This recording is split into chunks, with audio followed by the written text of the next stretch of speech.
గత క్లాస్లో మనం పార్లమెంట్ సభ్యులకు సంబంధించినటువంటి అర్హతలు అనర్హతలు అనే అంశం చూసాం. ఈ అర్హతలు అనర్హతల్లో భాగంగా మనం అనర్హతలు ఏవో తెలుసుకున్నాం. అనర్హతల్లో భాగంగా పార్టీ ఫిరాయింపుల నిరోధక చట్టం ప్రకారం అనర్హతలు, అదేవిధంగా 1951 పబ్లిక్ రిప్రజెంటేటివ్ యాక్ట్ ప్రకారం అనర్హతలు, అదేవిధంగా ఆర్టికల్ 102లో ఉన్నటువంటి అనర్హతలు, ద్వంద్వ సభ్యత్వం ఆధారంగా అనర్హతలు, ఈ అనర్హతలన్నీ చూసాం. అంటే ఎవరన్నా ఒక పార్లమెంట్ సభ్యుడు ఈ అనర్హతల వల్ల అతను ఈ అనర్హతలన్నీ ఉండడం వల్ల అతను పదవీచ్యుతుడవుతాడు, అంటే పదవిని కోల్పోవడానికి అవకాశం ఉంది అని మనం తెలుసుకున్నామండి.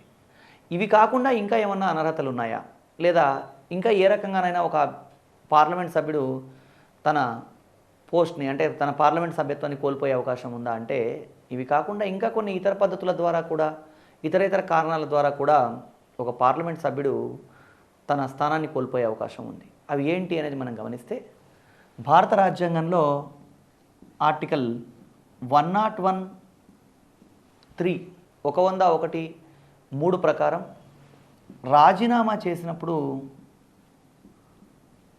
తన సభ్యత్వాన్ని కోల్పోతాడు. అంటే ఎవరన్నా ఒక పార్లమెంట్ సభ్యుడు తన సభ్యత్వానికి రాజీనామా చేయాలి అనుకుంటే రాజీనామా చేస్తే అప్పుడు అతని పార్లమెంట్ సభ్యత్వం పోతుందండి. అయితే ఇక్కడ ఈ రాజీనామా విషయంలో మనం అర్థం చేసుకోవాల్సిన విషయం ఏంటంటే, పార్లమెంటు సభ్యుడు తన పదవికి రాజీనామా చేస్తే ఆ రాజీనామాను సభాపతి ఆమోదించాలి. ఒకవేళ పార్లమెంటు సభ్యుడు ఏవైనా భావోద్వేగాల వల్ల రాజీనామా చేశాడని భావించినట్టయితే సభాపతి ఆ రాజీనామాను ఆమోదించడండి. సో కాబట్టి సభాపతి రాజీనామాను ఆమోదించినప్పుడు ఎవరైనా ఒక పార్లమెంట్ సభ్యుడు తన స్థానాన్ని కోల్పోవడానికి, అంటే ఆ పదవి ఖాళీ ఏర్పడడానికి అవకాశం ఉంది. అదేవిధంగా రాజ్యాంగంలో ఆర్టికల్ 101(4) ప్రకారం గైర్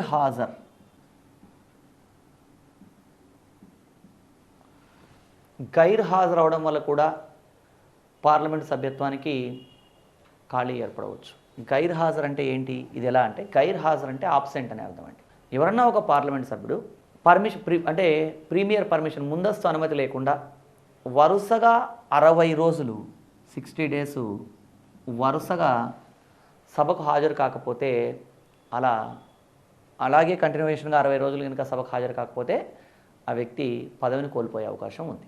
అంటే 60 రోజులు హాజరు కాకపోతే అన్నప్పుడు ఇక్కడ అభ్యర్థులు గమనించాల్సిన విషయం ఏంటంటే, 60 రోజులను లెక్కించడంలో సభ ఎప్పుడైనా 4 రోజుల కన్నా ఎక్కువ కాలం వాయిదా పడితే ఆ కాలాన్ని లెక్కలోకి తీసుకోవడం జరగదు. అంటే ఫర్ ఎగ్జాంపుల్, ఒక ఎక్స్ అనేటువంటి పార్లమెంట్ సభ్యుడు 55 రోజులు ఆబ్సెంట్ అయినాడు అనుకుందాం. వరుసగా వితౌట్ ప్రీమియర్ పర్మిషన్ 55 రోజులు ఆబ్సెంట్ అయినాడు. ఏదో గందరగోళ పరిస్థితుల వల్ల సభ ఒక 5 రోజులు వాయిదా పడింది. తర్వాత మళ్ళీ 60వ రోజు సమావేశం అయింది. ఇలా 60వ రోజు సమావేశం అయినప్పుడు ఇతని ఆబ్సెంట్ని 56 అని కౌంట్ చేయరండి. అప్పుడు ఏం చేస్తారంటే మళ్ళీ 1వ రోజు నుంచి కౌంట్ చేస్తారు. అంటే సభ సమావేశాలు వరుసగా 4 రోజుల కన్నా ఎక్కువ కాలం వాయిదా పడ్డట్టయితే దాన్ని ఎలా కౌంట్ చేస్తారు అంటే, అక్కడ అంతకుముందు ఉన్నటువంటి కాలాన్ని పరిగణలోకి తీసుకోరు. అంటే ఇక్కడ దీన్ని మనం ఎలా అర్థం చేసుకోవాలి అంటే, మళ్ళీ 1 నుంచి కంటిన్యూషన్గా లెక్కలోకి తీసుకుంటారని అర్థం చేసుకోవాలి. ఇది గైర్ హాజరు. ఈ రకంగా కూడా ఒక పార్లమెంటు సభ్యత్వాన్ని ఖాళీ ఏర్పడవచ్చు. రాజీనామా వల్ల, గైర్ హాజరు వల్ల ఖాళీ ఏర్పడవచ్చు.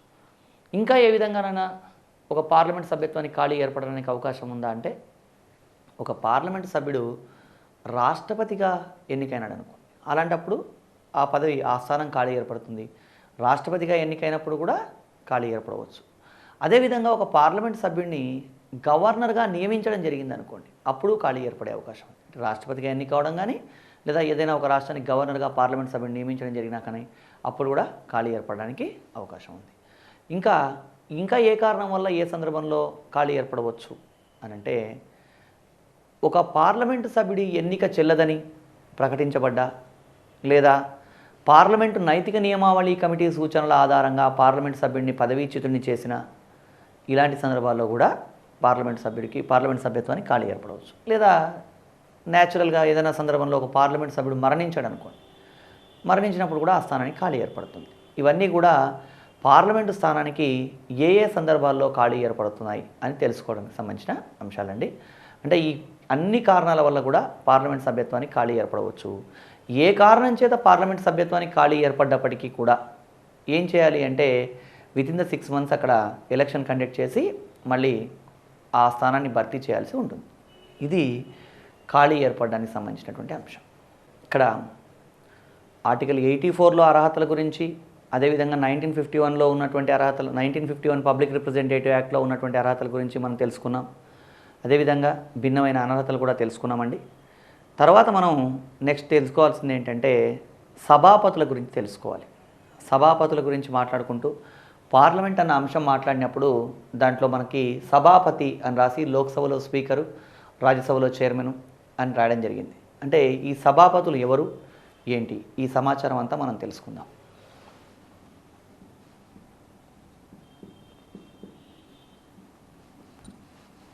ఈ సభాపతులు ఎవరుంటారు అంటే మనకి లోక్సభలో అయితే స్పీకరు, డిప్యూటీ స్పీకరు,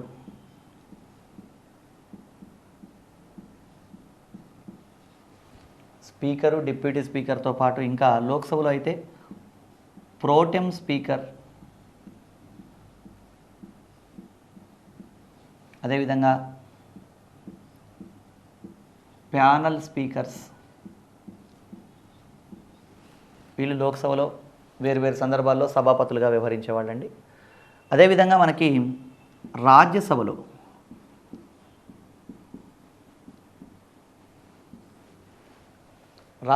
ఎవరు సభాపతులుగా ఉంటారు అంటే రాజ్యసభ చైర్మన్, అదేవిధంగా రాజ్యసభ డిప్యూటీ చైర్మన్,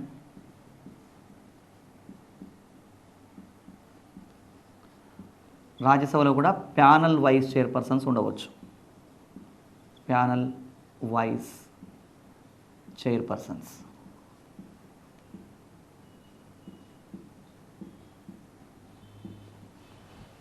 వీళ్ళందరూ రాజ్యసభలో సభాపతులు. ఈ సభాపతుల్లో ఒక్కొక్కళ్ళ గురించి మనం డీటెయిల్గా తెలుసుకోవాలండి. లోక్సభలో మనకి speaker, deputy speaker, pro tem speaker, panel speakers అనే పదవులు ఉన్నాయి. ఏ పదవి ఏంటి అనే విషయం పరిశీలిద్దాం. ఫస్ట్ మనం ప్రోటెం స్పీకర్ గురించి తెలుసుకుందాం.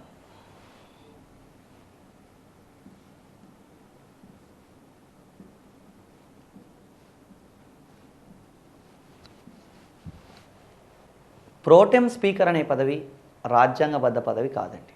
రాజ్యాంగంలో ఎక్కడా కూడా ప్రోటెం స్పీకర్ అనే పదవి గురించి మాట్లాడలేదు, రాయలేదు. ఈ ప్రోటెం స్పీకర్ ఎవరు అని అంటే లోక్సభలో అందరికన్నా సీనియర్గా ఉన్నటువంటి వ్యక్తిని ప్రోటెం స్పీకర్గా నియమించడం జరుగుతుంది. ఏ సందర్భంలో ప్రోటెం స్పీకర్ నియమిస్తారు అంటే సాధారణ ఎన్నికలు జరిగిన తర్వాత కొత్త లోక్సభ ఏర్పడ్డప్పుడు ఆ కొత్త లోక్సభకి అధ్యక్షత వహించడం కోసం రాష్ట్రపతి ప్రోటెం స్పీకర్ని నియమించడం జరుగుతుంది. అంటే భారత రాజ్యాంగాన్ని అనుసరించి పార్లమెంటు సభ్యుల చేత ప్రమాణ స్వీకారం చేయించాల్సిన బాధ్యత రాష్ట్రపతి అండి.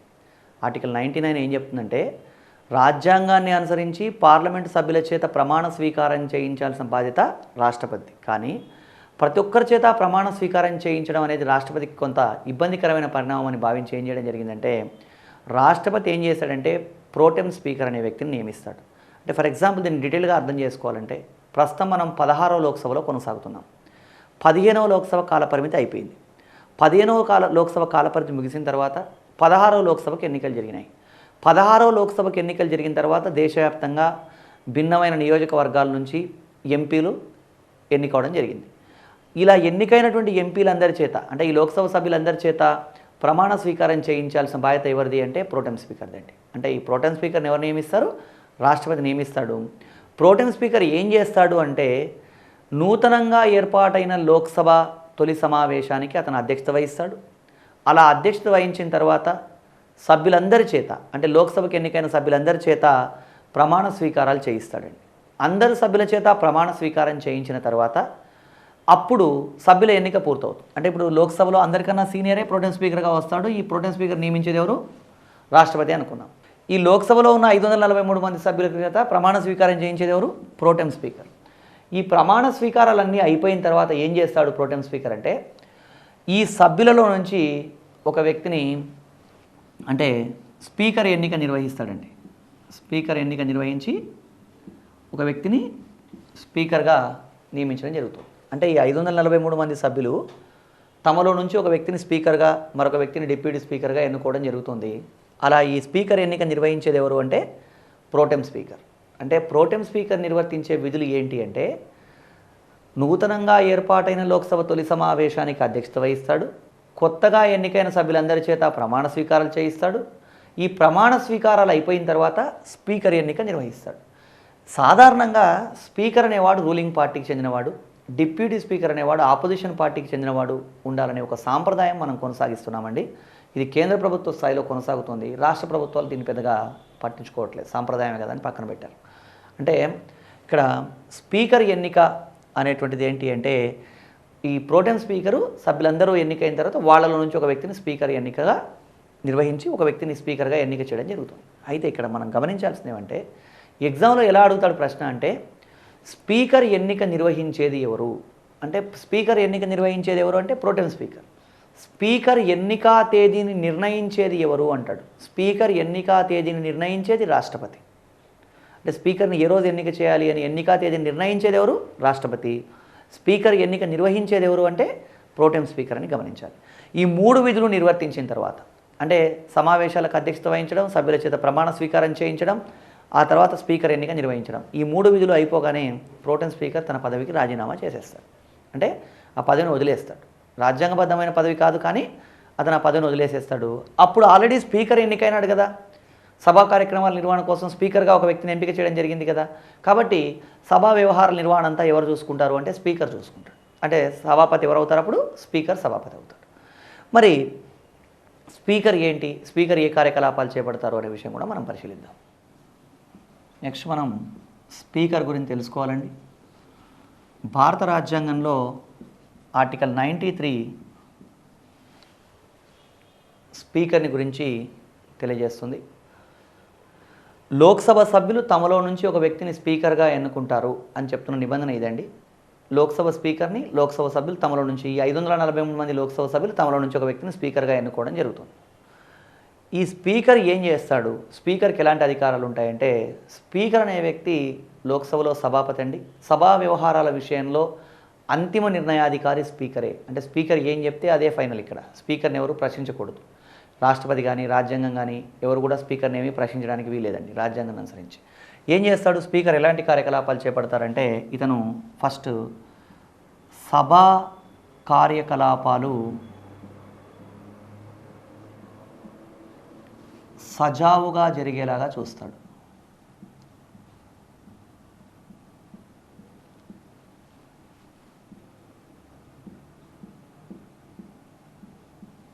సభా కార్యకలాపాలు సజావుగా జరిగేలా చూస్తాడంటే, సభలో ఎలాంటి గందరగోళ పరిస్థితులు ఏర్పడకుండా ఆ వ్యవహారాలని పర్యవేక్షించేది ఎవరు? స్పీకర్. అదేవిధంగా సభా నియమాలను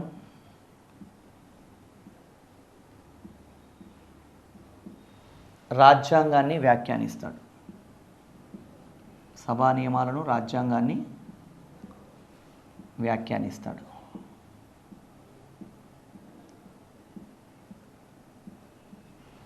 సభా నియమాలను రాజ్యాంగాన్ని వ్యాఖ్యానిస్తాడు అంటే ఏంటి అంటే, రాజ్యాంగాన్ని అర్థం చేసుకోవడం విషయంలో కానీ, సభలో ఉండే రూల్స్ విషయంలో కానీ, ఆ విషయంలో ఏమైనా క్లారిటీ లేకపోతే స్పీకర్ ఆ విషయాల గురించి తెలియజేస్తాడండి. ఈ సభా నియమాల వ్యాఖ్యానం, రాజ్యాంగాన్ని వ్యాఖ్యానించడం విషయంలో కూడా అంతిమ నిర్ణయ అధికారం స్పీకర్కే ఉంటుంది. అదేవిధంగా స్పీకర్ ఇంకా ఏం చేస్తాడు అంటే, సభలో కోరం లేనట్లయితే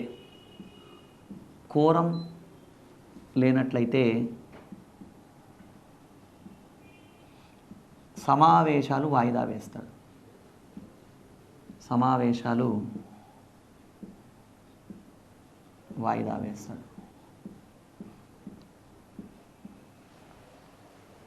సభలో కోరం లేనట్లయితే సమావేశాలు వాయిదా వేయడం జరుగుతుంది. కోరం అంటే ఏంటి? కోరం అంటే కనీస సభ్యుల సంఖ్య. అంటే ఒక మినిమం నెంబర్ లేకపోతే సమావేశాలు జరగకూడదు. అదండి. అయితే ఈ విషయంలో కూడా స్పీకర్దే అంతిమ నిర్ణయాధికారం. అంటే ఇప్పుడు ఫర్ ఎగ్జాంపుల్ లోక్సభలో తీసుకున్నట్టయితే మనకి లోక్సభలో కోరం ఎంత అంటే ఎల్ఎస్ అంటే ఇక్కడ లోక్సభ అని అర్థం అండి. లోక్సభలో ఒక 55 మంది, రాజ్యసభలో అయితే ఒక 25 మంది కోరం అని నిర్ణయించడం జరిగింది. అంటే ఈ కనీస సభ్యులు లేనట్టయితే సమావేశాన్ని వాయిదా వేసే అధికారం ఎవరికి ఉంటుంది? స్పీకర్కి ఉంటుంది. ఇంకా మిగతా స్పీకర్కి ఇంకా ఇవి మాత్రమే కాకుండా అనేక ఇతర అధికారాలు కూడా ఉంటాయి. ఇంకా ఏం చేస్తాడు స్పీకర్కి? ఎలాంటి అధికారాలు ఉంటాయి అంటే స్పీకర్ ఒక బిల్లు ఆర్థిక బిల్లా కాదా అని నిర్ణయించే అధికారాన్ని కలిగి ఉంటాడండి. అంటే బిల్లును ఆర్థిక బిల్లా కాదా అని నిర్ణయించే అధికారం స్పీకర్కి ఉంటుంది. అంటే స్పీకర్ ఆర్థిక బిల్లు అని భావిస్తేనే అది ఆర్థిక బిల్లు, లేదంటే ఆర్థిక బిల్లు కాదని భావిస్తే ఆర్థిక బిల్లు కాదండి. ఏదైనా ఒక బిల్లును ఆర్థిక బిల్లా కాదా అని నిర్ణయించే అధికారం ఎవరికి ఉంటుంది అంటే స్పీకర్కి ఉంటుంది. అదేవిధంగా పార్లమెంటు ఉభయ సభల సంయుక్త సమావేశం, ఉభయ సభల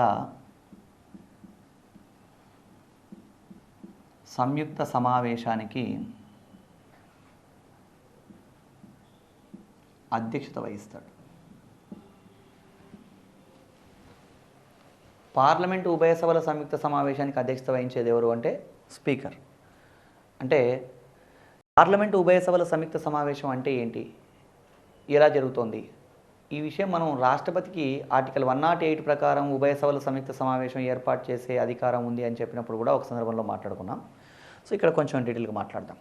ఉభయ సభల సంయుక్త సమావేశం అంటే ఏంటి, ఎందుకు ఉభయ సభల సంయుక్త సమావేశం ఏర్పాటు చేస్తారు అంటే ఏదైనా ఒక బిల్లును ఒక సభ ఆమోదించి మరొక సభ తిరస్కరిస్తే ప్రభుత్వం ఆ బిల్లును ఎలాగైనా చట్టం చేయాలని కనుక సంకల్పిస్తే అప్పుడు రెండు సభల్ని సమావేశపరిచి ఉభయ సభల సంయుక్త సమావేశం ఏర్పాటు చేస్తారు.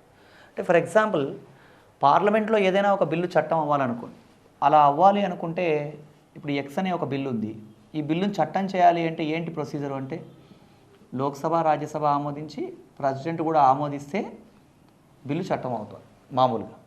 ఏదైనా ఒక సందర్భంలో ఒక ఎక్స్ అనే బిల్లుని లోక్సభలో ఒక 400 మంది సభ్యులు ఓకే అనుకున్నారు, రాజ్యసభలో ఒక సభ్యుడు కూడా ఓకే అని లేదు. అలాంటప్పుడు ప్రభుత్వం ఎలాగైనా సరే ఆ బిల్లును చట్టం చేయాలని సంకల్పించింది అనుకోండి. అంటే ఇక్కడ ఒక 400 మంది అటెండ్ అయినారు, 200 మంది ఇక్కడ అటెండ్ అయినారు, ఎవరు ఒక్కరు కూడా దాంట్లో ఓకే అనలేదు. అప్పుడు ఏం చేస్తారు అంటే ఈ 600 మందిని కలిపి ఉభయ సభల సంయుక్త సమావేశం ఏర్పాటు చేస్తారు. ఈ ఉభయ సభల సంయుక్త సమావేశంలో 400 మంది ఓకే అన్నారంటే సాధారణ మెజారిటీ కంటే ఎక్కువే, సగం కన్నా ఎక్కువ మంది ఓకే అన్నారు కాబట్టి ఆ బిల్లును చట్టం చేసేస్తారు. ఇలా ఉభయ సభల సంయుక్త సమావేశానికి అధ్యక్షత వహించేది ఎవరు అంటే లోక్సభ స్పీకర్. ఒకవేళ లోక్సభ స్పీకర్ అందుబాటులో లేకపోతే లోక్సభ డిప్యూటీ స్పీకర్ ఉభయ సభల సంయుక్త సమావేశానికి అధ్యక్షత వహిస్తాడు. ఏదైనా సందర్భంలో Lok Sabha speaker Lok Sabha deputy speaker ఇద్దరూ అందుబాటులో లేనట్టయితే ఉభయ సభల సంయుక్త సమావేశానికి రాజ్యసభ డిప్యూటీ చైర్మన్ అధ్యక్షత వహిస్తాడండి. రాజ్యసభ చైర్మన్ కాదు, ఎందుకు అంటే రాజ్యసభ చైర్మన్ ఉపరాష్ట్రపతి కాబట్టి ఈయన రాజ్యసభలో సభ్యుడు కాదు కాబట్టి రాజ్యసభ చైర్మన్ ఉభయ సభల సంయుక్త సమావేశానికి అట్లా అధ్యక్షత వహించేందుకు అవకాశం లేదు. ఇలా ఉభయ సభల సంయుక్త సమావేశాలు ఎప్పుడైనా జరిగాయా భారతదేశంలో ఇప్పటిదాకా అంటే ఇప్పటిదాకా 3 సందర్భాల్లో అలా ఉభయ సభల సంయుక్త సమావేశం జరిగాయండి. అవి ఎప్పుడు అంటే 1961లో వరకట్న నిషేధ బిల్లు విషయంలో, అదేవిధంగా 1978లో బ్యాంకింగ్ సర్వీస్ కమిషన్ రద్దు బిల్లు విషయంలో, అదేవిధంగా 2002 సంవత్సరంలో పోటా బిల్లు విషయంలో. ఇవి మనం మరో సందర్భంలో కూడా మాట్లాడి ఉన్నాం. సో గమనించండి, 1961, 1978, 2002 ఇలా 3 సందర్భాల్లో ఇప్పటిదాకా ఉభయ సభల సంయుక్త సమావేశాలు జరిగాయి. ఈ విధంగా ఉభయ సభల సంయుక్త సమావేశానికి అధ్యక్షత వహించే అధికారం కూడా ఎవరికి ఉంటుంది అంటే లోక్సభ స్పీకర్కే ఉంటుందండి. ఇంకా ఎలాంటి అధికారాలు ఉన్నాయి స్పీకర్కి అని అంటే స్పీకర్ అనేవాడికి కాస్టింగ్ ఓటు ఉంటుందండి. కాస్టింగ్ ఓటు అంటే నిర్ణాయక ఓటు అంటారు, దాన్ని కాస్టింగ్ ఓటు అంటాం. కాస్టింగ్ ఓటు లేదా నిర్ణాయకపు ఓటు.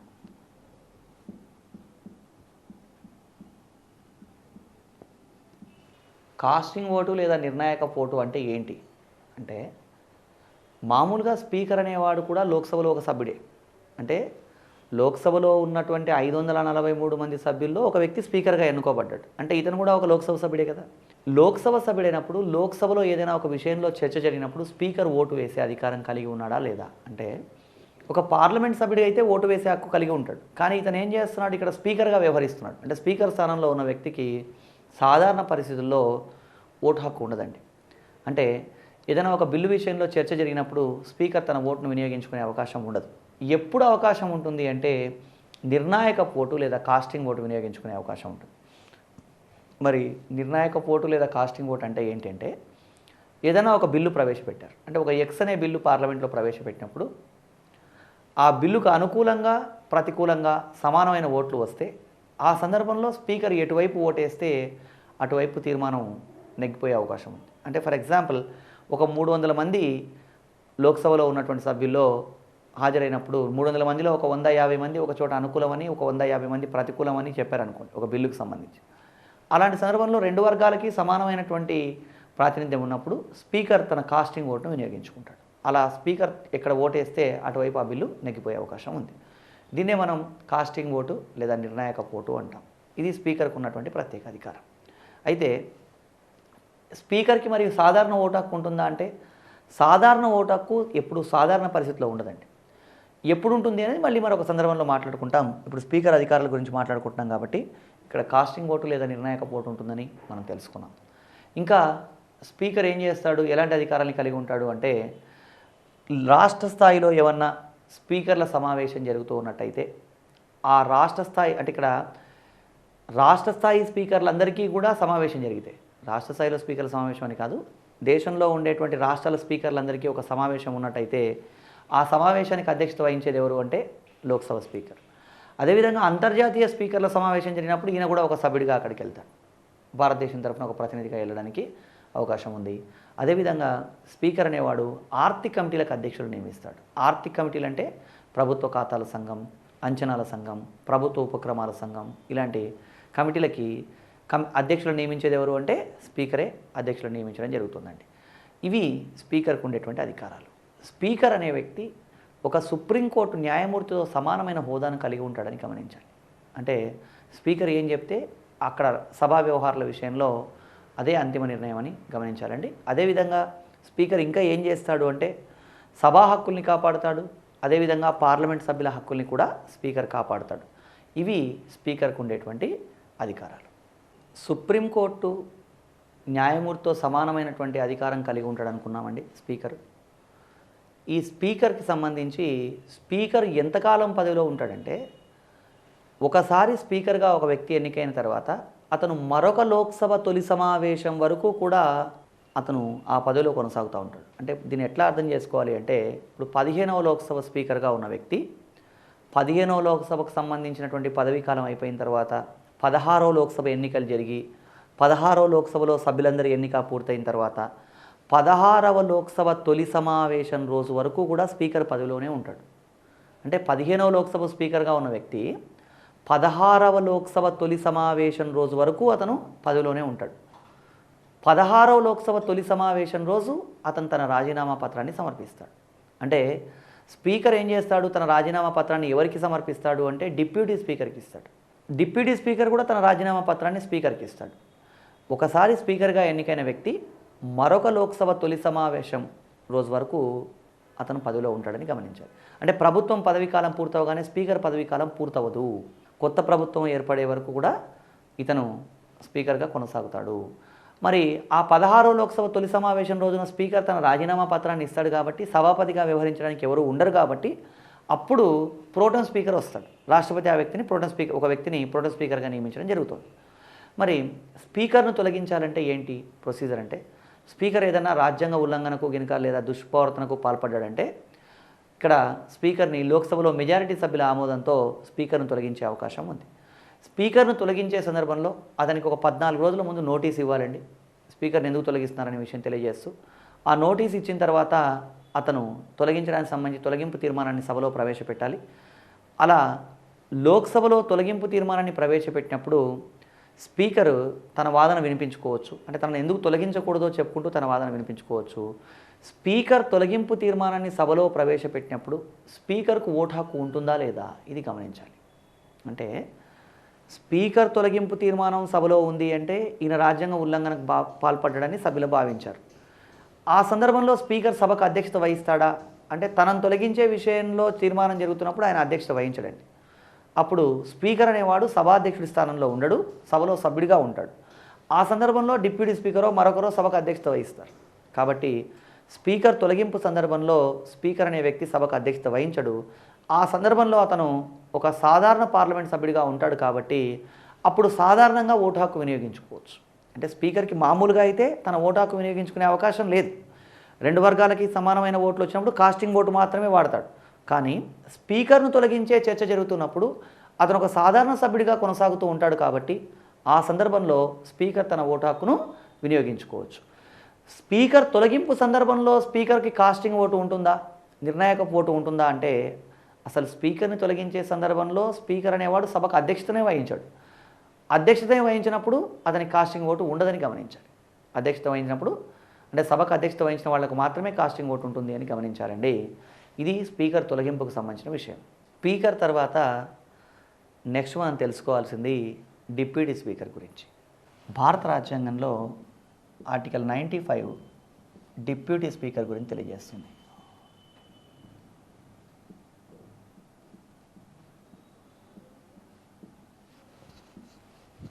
ఇక్కడ ఈ డిప్యూటీ స్పీకర్ ఏంటి, డిప్యూటీ స్పీకర్కి ఎలాంటి అధికారాలు ఉంటాయంటే, ఒక మాటలో చెప్పాలంటే స్పీకర్ అందుబాటులో లేనప్పుడు స్పీకర్కు ఉండే అన్ని అధికారాలు డిప్యూటీ స్పీకర్కి కూడా ఉంటాయి.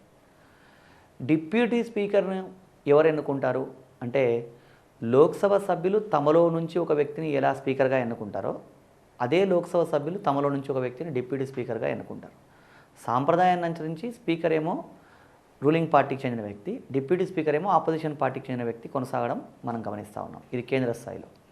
ఇక డిప్యూటీ స్పీకర్కి సంబంధించి ఎగ్జామ్లో ఏమడుగుతున్నాడంటే డిప్యూటీ స్పీకర్ ఎన్నిక తేదీని నిర్ణయించేది ఎవరు అంటే డిప్యూటీ స్పీకర్ ఎన్నిక తేదీని నిర్ణయించేది రాష్ట్రపతి అనుకోకూడదండి. ఎందుకంటే అక్కడ స్పీకర్ ఎన్నిక తేదీని నిర్ణయించేది రాష్ట్రపతి, స్పీకర్ ఎన్నిక నిర్వహించేది ప్రోటెం స్పీకర్ అని అక్కడ మాట్లాడుకున్నాం స్పీకర్ అనే టాపిక్ దగ్గర.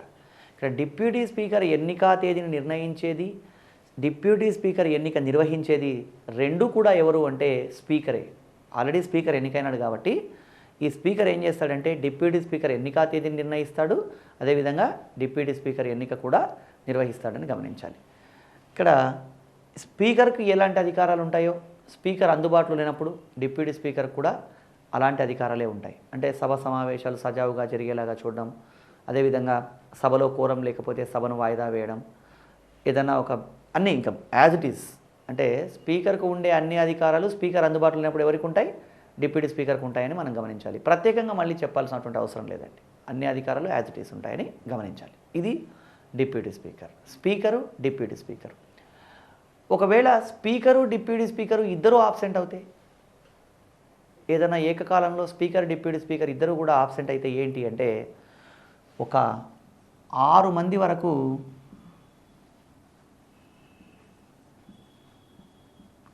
వరకు ప్యానల్ స్పీకర్లను స్పీకర్ నియమించవచ్చండి. Panel speakers. ఈ ప్యానల్ స్పీకర్స్ను ఎవరు నియమిస్తారంటే స్పీకర్ నియమిస్తారు. స్పీకరు డిప్యూటీ స్పీకరు ఇద్దరూ లేకపోతే ఈ ప్యానల్ స్పీకర్లలో ఒకరు సభకు అధ్యక్షత వహించి సభా కార్యక్రమాలు కొనసాగిస్తారు. ఇది ఒక ప్రొసీజర్ అండి. ఇక్కడ జాగ్రత్తగా అర్థం చేసుకోవాల్సిన ఏమంటే స్పీకర్ ఎన్నిక తేదీని నిర్ణయించేది రాష్ట్రపతి, స్పీకర్ ఎన్నిక నిర్వహించేది ప్రోటెం స్పీకర్, డిప్యూటీ స్పీకర్ ఎన్నిక తేదీని నిర్ణయించేది, డిప్యూటీ స్పీకర్ ఎన్నిక నిర్వహించేది రెండు స్పీకరే. ప్యానల్ స్పీకర్లను నియమించేది స్పీకర్. ఇక్కడ ప్రోటెం స్పీకరో రాష్ట్రపతితో మరొకరో కాదు. ఇది గమనించాల్సిన విషయం. అలా కాకుండా ప్రశ్న ఇలా అడిగాడు అనుకోండి, భారత రాజ్యాంగాన్ని అనుసరించి పార్లమెంట్ సభ్యుల చేత ప్రమాణ స్వీకారం చేయించాల్సిన బాధ్యత ఎవరిది అన్నప్పుడు అక్కడ మనం ప్రోటెం స్పీకర్ అనే ఆన్సర్ పెట్టకూడదు. ఎందుకంటే రాజ్యాంగాన్ని అనుసరించి ఆ బాధ్యత రాష్ట్రపతిది, రాష్ట్రపతి తరఫున ప్రోటెం స్పీకర్ వస్తాడు. అంటే భారత రాజ్యాంగాన్ని అనుసరించి సభ్యులందరి చేత ప్రమాణ స్వీకారం చేయించాల్సిన బాధ్యత రాష్ట్రపతికి ఉంది. కానీ రాష్ట్రపతి ప్రతి చిన్న వ్యవహారానికి రాలేడు కాబట్టి సభలో అందరికన్నా సీనియర్గా ఉండేటువంటి ఒక వ్యక్తిని ప్రోటెం స్పీకర్గా నియమించడం జరుగుతుంది. మనం 16 లోక్సభలో కమల్నాథ్ అనే వ్యక్తిని ప్రోటెం స్పీకర్గా నియమించడం గమనించాం. ఇక్కడ ఇది speaker, deputy speaker, panel speakers. అయితే ఒక్కోసారి ఎగ్జామ్లో ట్విస్ట్ చేసి ప్రశ్న అడుగుతాడు. ఏమని అంటే స్పీకర్, డిప్యూటీ స్పీకర్ పదవులు రెండింటికి ఖాళీ ఏర్పడితే సభా కార్యక్రమాల నిర్వహణకు ఎవరు అధ్యక్షత వహిస్తారు అని అడగొచ్చండి. స్పీకర్, డిప్యూటీ స్పీకర్ పదవులు రెండింటికి ఒకేసారి ఖాళీ ఏర్పడ్డప్పుడు సభా కార్యక్రమాల నిర్వహణకు ఎవరు అధ్యక్షత వహిస్తారు అని ఇచ్చి ఆప్షన్స్లో ఏ ప్రోటెం స్పీకర్, బి ప్యానల్ స్పీకర్స్లో ఒకరు, సి రాష్ట్రపతి నిర్ణయించిన వ్యక్తి, డి ఏది కాదు అని ఇవ్వడానికి అవకాశం ఉంది. అప్పుడు అభ్యర్థులు ఏం చేయడానికి అవకాశం ఉంది అంటే ప్యానల్ స్పీకర్స్లో ఒకరు అని ఆన్సర్ పెట్టే అవకాశం ఉంది. స్పీకర్, డిప్యూటీ స్పీకర్ పదవులు రెండింటికి ఖాళీ ఏర్పడ్డప్పుడు సభకు ఎవరు అధ్యక్షత వహిస్తారు అంటే మనం మాట్లాడుకున్న సమాచారం ప్రకారం ప్యానల్ స్పీకర్స్ అని ఆన్సర్ చేసే అవకాశం ఉందండి. ఇక్కడ జాగ్రత్తగా గమనించండి, నేను చెప్పేప్పుడు స్పీకర్, డిప్యూటీ స్పీకర్ పదవులు రెండింటికి ఖాళీ ఏర్పడ్డప్పుడు అనేమో ఇక్కడ మాట్లాడుకున్నాం. నేను చెప్పినప్పుడు ఏమని చెప్పడం జరిగిందంటే స్పీకర్, డిప్యూటీ స్పీకర్ ఇద్దరు అందుబాటులో లేనప్పుడు ప్యానల్ స్పీకర్లో ఒకరు అధ్యక్షత వహిస్తారు. అందుబాటులో లేకపోవడం వేరు, ఖాళీ ఏర్పడడం వేరు. అందుబాటులో లేకపోవడం అంటే ఆబ్సెంట్ అవ్వడం, వాళ్ళిద్దరూ కూడా సభకు హాజరు కాకపోవడం. అలాంటి సందర్భాల్లో అప్పుడు ప్యానల్ స్పీకర్లో ఒకరు సభకు అధ్యక్షత వహిస్తారు. అదేవిధంగా ఖాళీ ఏర్పడడం అంటే స్పీకర్, డిప్యూటీ స్పీకర్ ఇద్దరు రిజైన్ చేసి ఉండడం లేదా మరణించి ఉండడం, ఇంకేదైనా జరిగి ఉండడం. అట్లా అంటే ఇక్కడ జాగ్రత్తగా అర్థం చేసుకోవాల్సిన విషయం ఏంటంటే స్పీకర్, డిప్యూటీ స్పీకర్ పదవులు రెండింటికి ఖాళీ ఏర్పడితే రాష్ట్రపతి నిర్ణయించిన ఒక వ్యక్తి సభకు అధ్యక్షత వహిస్తాడు. స్పీకర్, డిప్యూటీ స్పీకర్ ఇద్దరు అందుబాటులో లేకపోతే ప్యానల్ స్పీకర్లో ఒకరు సభకు అధ్యక్షత వహిస్తారు. ఇది క్లియర్గా అర్థం చేసుకోవాలండి. ఇది speaker, deputy speaker, panel speakers. Speaker, deputy speaker, panel speakers తెలుసుకున్న తర్వాత నెక్స్ట్ మనం తెలుసుకోవాల్సినటువంటి అంశం ఏంటి అంటే రాజ్యసభకు సంబంధించినటువంటి విషయాలు. రాజ్యసభ చైర్మన్,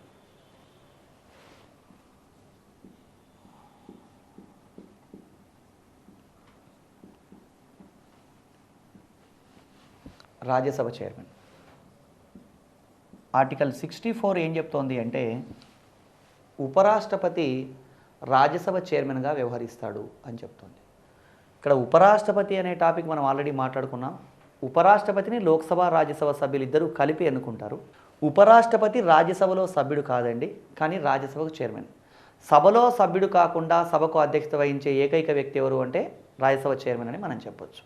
రాజ్యసభ చైర్మన్కి ఎలాంటి అధికారాలు ఉంటాయి అంటే లోక్సభలో స్పీకర్కి ఎలాంటి అధికారాలు ఉంటాయో రాజ్యసభలో చైర్మన్కి అన్నీ కూడా అలాంటి అధికారాలే ఉంటాయి. అంటే సభా కార్యక్రమాల నిర్వహణ, సభను వాయిదా వేయడం కానివ్వండి, సభా కార్యక్రమాల నిర్వహణ చేయడం కానివ్వండి, అదేవిధంగా సభలో కోరం నిర్వహించడం కానివ్వండి, సభా హక్కుల పరిరక్షణ, ఇవన్నీ కూడా అంటే స్పీకర్కు మనం ఏ అధికారాలు ఉన్నాయో రాజ్యసభలో రాజ్యసభ చైర్మన్ అధికారాలు ఉన్నాయి. మరి తేడా ఏంటి అంటే స్పీకర్కు ఉండే అన్ని అధికారాలు రాజ్యసభ చైర్మన్కు ఉన్నాయి, కానీ స్పీకర్కు ఉండే అధికారాల్లో 2 అధికారాలు రాజ్యసభ చైర్మన్కు ఉండవండి.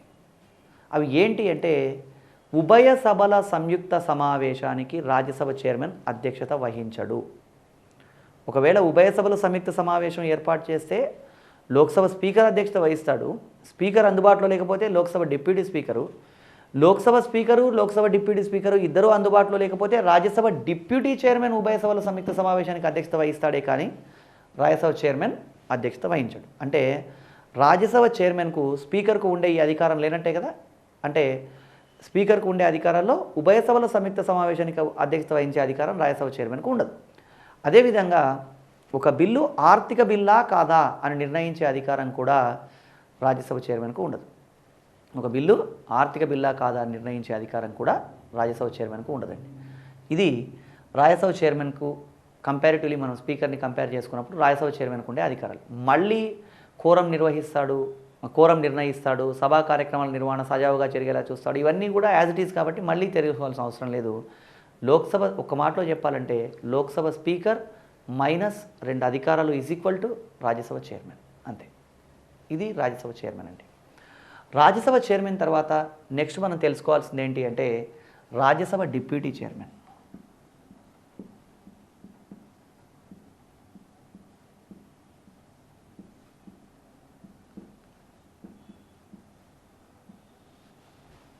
ఈ రాజ్యసభ డిప్యూటీ చైర్మన్ గురించి తెలియజేస్తున్న నిబంధన ఏది అంటే ఆర్టికల్ 89. ఎగ్జామ్లో ఫ్యాక్ట్ బేస్డ్ ప్రశ్నలు అడిగినప్పుడు ఆర్టికల్స్ అడుగుతాడు. సమాచారం అడిగినప్పుడు అప్లికేషన్ ఓరియంటెడ్ అయినప్పుడు సమాచారం కూడా అడుగుతాడు. రెండు విషయాల్లోనూ అభ్యర్థులు జాగ్రత్త తీసుకోవాలండి. రాజ్యసభ డిప్యూటీ చైర్మన్కి ఎలాంటి అధికారాలు ఉంటాయి అంటే, రాజ్యసభ డిప్యూటీ చైర్మన్కు రాజ్యసభ చైర్మన్కు ఉండే అధికారాలే ఉంటాయి. అంటే రాజ్యసభ చైర్మన్ అందుబాటులో లేనప్పుడు రాజ్యసభ డిప్యూటీ రాజ్యసభ చైర్మన్కు ఉండే అధికారాలే ఉంటాయి. కాకపోతే డిఫరెన్స్ ఏంటి అంటే, రాజ్యసభ చైర్మన్ రాజ్యసభలో సభ్యుడు కాదు, రాజ్యసభ డిప్యూటీ చైర్మన్ రాజ్యసభలో సభ్యుడు. రాజ్యసభ సభ్యులు తమలో నుంచి ఒక వ్యక్తిని డిప్యూటీ చైర్మన్గా ఎన్నుకోవడం జరుగుతుంది. రాజ్యసభ డిప్యూటీ చైర్మన్కి రాజ్యసభ చైర్మన్కు ఉండే అన్ని అధికారాలు ఉంటాయండి. దీన్నే మనం కావాలంటే ఒక టేబులర్ ఫార్మాట్లో కూడా గమనించవచ్చండి. అది ఎలాగో ఒకసారి పరిశీలిద్దాం. అభ్యర్థికి లోక్సభ స్పీకర్ అనే ఒక పదవి గురించి కూలంకుషమైన సమాచారం తెలిసినట్టయితే ఒక కనీసం 8 పదవుల గురించి తెలిసిపోయినట్టే. అది ఎట్లా ఒకసారి చూద్దాం. Lok Sabha speaker is equal to Lok Sabha deputy speaker. Lok Sabha speaker is equal to Lok Sabha deputy speaker. అంటే లోక్సభ స్పీకర్కి ఎలాంటి అధికారాలు ఉంటాయో, స్పీకర్ అందుబాటులో లేనప్పుడు లోక్సభ డిప్యూటీ స్పీకర్ కూడా అలాంటి అధికారాలే ఉంటాయి. అదేవిధంగా మనకి లోక్సభ స్పీకర్ -2 అధికారాలు is equal to Lok Sabha speaker -2 అధికారాలు ఈజ్ ఈక్వల్ టు ఏం చెప్పాలి అంటే ఇక్కడ రాజ్యసభ చైర్మన్. ఇక్కడ గమనించాల్సిన విషయం ఏంటంటే, లోక్సభ స్పీకర్కు ఉండే అధికారాల్లోంచి 2 అధికారాలు తీసేస్తే రాజ్యసభ చైర్మన్కి అధికారాలన్నీ ఉంటాయి. ఆ 2 అధికారాలు ఏవో మనం మాట్లాడుకున్నాం. ఒకటేంటి, ఉభయ సభల సంయుక్త సమావేశానికి రాజ్యసభ చైర్మన్ అధ్యక్షత వహించే అధికారం ఉండదు.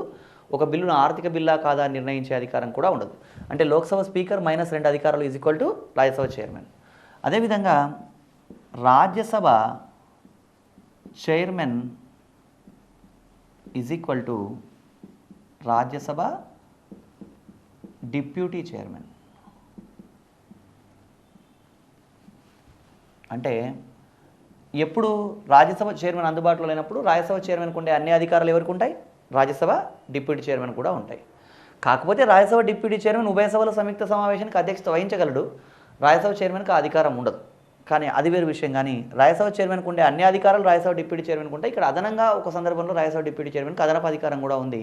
దాన్ని మనం మినహాయింపు సందర్భంగా భావించాలి. ఇక్కడ కేంద్రంలో ఉండే లోక్సభ రాజ్యసభ తెలుసుకున్నప్పుడు రాష్ట్రంలో కూడా ఇలాంటి సభలే ఉంటాయి కదా.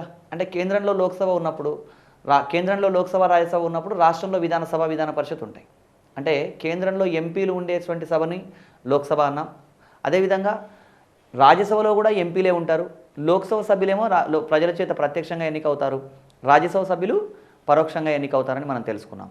అదే రాష్ట్ర స్థాయి తీసుకెళ్తే ఎలా ఉంటుందో మనం గమనించాం. ఇప్పుడు ఫర్ ఎగ్జాంపుల్ లోక్సభ స్పీకర్, కేంద్రంలో ఉండే Lok Sabha speaker is equal to రాష్ట్ర స్థాయిలో ఉండే విధానసభ స్పీకర్. అంటే కేంద్రంలో లోక్సభ స్పీకర్కి ఎలాంటి అధికారాలు ఉంటాయి, రాష్ట్ర స్థాయిలో విధానసభ అంటే ఎమ్మెల్యేలు ఉండే సభలో ఉండే స్పీకర్కి కూడా అలాంటి అధికారాలే ఉంటాయి. కాకపోతే ఏంటి అంటే కేంద్ర స్థాయిలో మనకి ఉభయ సభల సంయుక్త సమావేశం ఏర్పాటు చేసే అవకాశం ఉంటుంది, రాష్ట్ర స్థాయిలో ఆ అవకాశం ఉండదని గమనించాలి. అదేవిధంగా మనకి Lok Sabha deputy speaker is equal to Vidhan Sabha deputy speaker. Lok Sabha deputy స్పీకర్కు ఉండే అధికారాలే విధానసభలో డిప్యూటీ స్పీకర్ కూడా ఉంటాయి, ఎప్పుడు స్పీకర్ అందుబాటులో లేవు. అదేవిధంగా మనకి Rajya Sabha chairman is equal to Vidhan Parishad chairman. Rajya Sabha chairman is equal to Vidhan Parishad chairman అన్నప్పుడు దీన్ని ఎలా చెప్పాలి అంటే, రాజ్యసభ చైర్మన్ ఏమో ఉపరాష్ట్రపతి అంటే ఈయన రాజ్యసభలో సభ్యుడు కాదు, విధాన పరిషత్ అంటే ఎమ్మెల్సీలు ఉండే సభ, విధాన పరిషత్ చైర్మన్గా ఉండే వ్యక్తి విధాన పరిషత్లో సభ్యుడు. రాజ్యసభ చైర్మన్ రాజ్యసభలో సభ్యుడు కాదు, విధాన పరిషత్ చైర్మన్ విధాన పరిషత్లో సభ్యుడు అని గమనించాలి. అదేవిధంగా Rajya Sabha deputy chairman is equal to Vidhan Parishad deputy chairman అని గమనించాలి. విధాన పరిషత్ డిప్యూటీ చైర్మన్. అసలు వాస్తవంగా సభాపతుల గురించి ఇలాంటి టేబుల్ ద్వారా చెప్పాలని కాదు, కేవలం అభ్యర్థుల కన్వీనియన్స్ కోసం మాత్రమే చెప్పడం జరిగింది. సో ఇది లోక్సభ స్పీకర్ అనే ఒక పదవి గురించి అభ్యర్థికి పూర్తి సమాచారం తెలిసినట్టయితే Lok Sabha speaker, Lok Sabha deputy speaker, Rajya Sabha chairman, Rajya Sabha deputy chairman, Vidhan Sabha speaker, Vidhan Sabha deputy speaker, Vidhan Parishad chairman, విధాన పరిషత్ డిప్యూటీ చైర్మన్ అన్నిటి పట్ల ఒక అవగాహన ఉంటుంది. అధికారాలు దాదాపుగా అన్నీ ఒకేలాగా ఉంటాయి. కొన్ని చిన్న చిన్న మినహాయింపులు ఆల్రెడీ మనం మాట్లాడుకున్నాం. ఇది సభాపతులకు సంబంధించిన సమాచారం. సభాపతుల గురించి తెలుసుకున్నామండి. సభాపతుల తర్వాత నెక్స్ట్ మనం పార్లమెంటు సమావేశాల గురించి తెలుసుకుందాం. భారత రాజ్యాంగంలో ఆర్టికల్ 85 ఏం చెప్తోంది అంటే పార్లమెంటు సమావేశాల గురించి తెలియజేస్తోంది. పార్లమెంటు సమావేశాలు.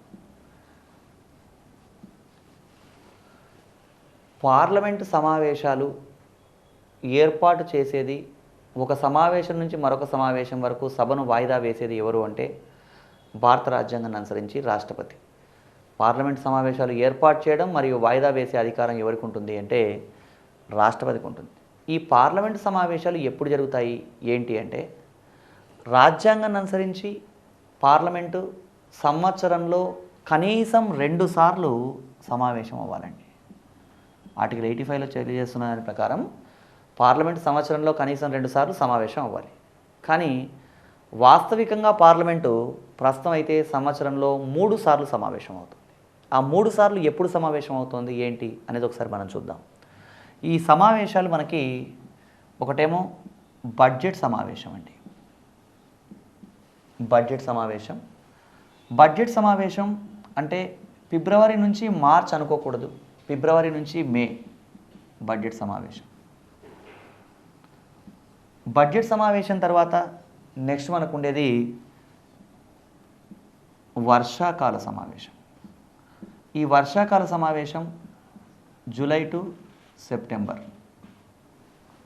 తర్వాత నెక్స్ట్ మనకి శీతాకాల సమావేశం. ఇది నవంబర్, డిసెంబర్. శీతాకాల సమావేశం నవంబర్, డిసెంబర్ అని గమనించాలి. ఇవి మనకి ప్రస్తుతం కొనసాగుతున్న సెషన్స్ అండి. రాజ్యాంగాన్ని అనుసరించి అయితే మాత్రం 2 సార్లు సమావేశం అవ్వాలి. బడ్జెట్ సమావేశం, వర్షాకాల సమావేశం, శీతాకాల సమావేశం. కొన్నిసార్లు సాధారణ ప్రశ్నలు కూడా అడుగుతున్నాడు ఎగ్జామ్లో. పార్లమెంట్ సమావేశంలో అతి తక్కువ సమావేశం ఉండే సమావేశం ఏది అంటే శీతాకాల సమావేశం, నవంబర్ నుంచి డిసెంబర్. అయితే ఈ సమావేశాల ప్రొసీజర్ ఏంటి, ఇవి మనం కొన్ని పదాలు ఇక్కడ తెలుసుకుంటాం. ఈ సమావేశాలకు సంబంధించినటువంటి పదజాలం కొంత నేర్చుకుందాం.